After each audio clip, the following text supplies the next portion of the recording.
Llegamos al día 12 de nuestra campaña de 40 días en oración previos al día del Pentecostés.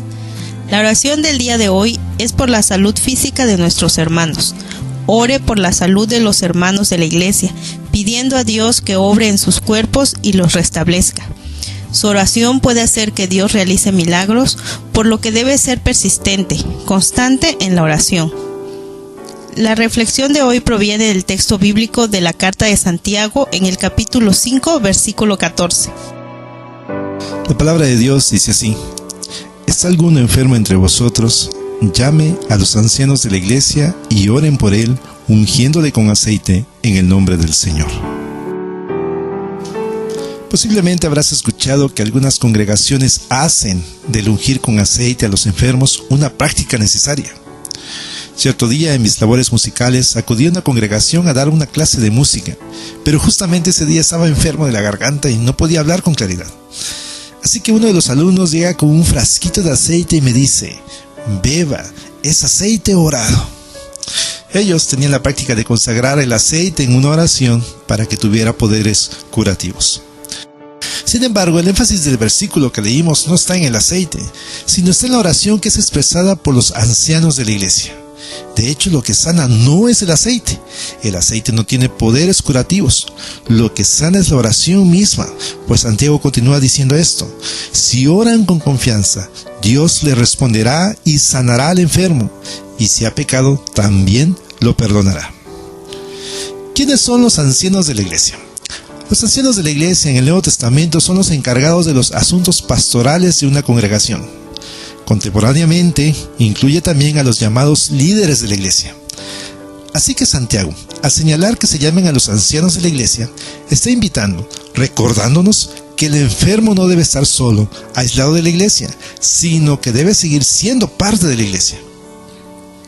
David compuso un salmo cuando estaba enfermo expresando esto: ¿cuándo vendré y me presentaré delante de Dios? En la época del Antiguo Testamento, la presencia de Dios estaba simbolizada en el templo. Así que David, cuando estaba enfermo, no podía estar en la presencia de Dios, no podía ir al templo. Ahora, a la luz del Nuevo Testamento, la presencia de Dios no está simbolizada en el templo, sino en la comunidad.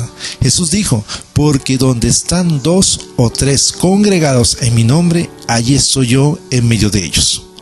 Llamar entonces a los ancianos de la iglesia es permitir que el enfermo participe de la comunión con Dios. Los ancianos de la iglesia entonces oran por él. ¿Por qué oran? Lo único con lo que cuentan los ancianos de la iglesia es con la oración. Ellos dependen totalmente del Señor, quien concederá la sanidad y la restauración. Ofrecen sus oraciones con fe porque tienen la promesa de que el Señor sanará al enfermo y lo levantará de su cama. Medita hoy mismo, hermano y hermana, con estas preguntas. ¿Hay enfermos en tu iglesia? ¿Quiénes son los que acuden hacia el enfermo? Si tú tienes algún liderazgo en la iglesia, ¿visitas a los enfermos de tu congregación?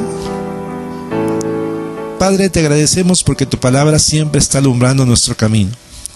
Siempre encontramos en ella la dirección tuya para seguir creciendo en tus caminos. Perdónanos si hemos dejado solos a los enfermos de nuestra iglesia, si los abandonamos a la soledad, a su anhelo de la visita del hermano quien tiene la misma fe que él.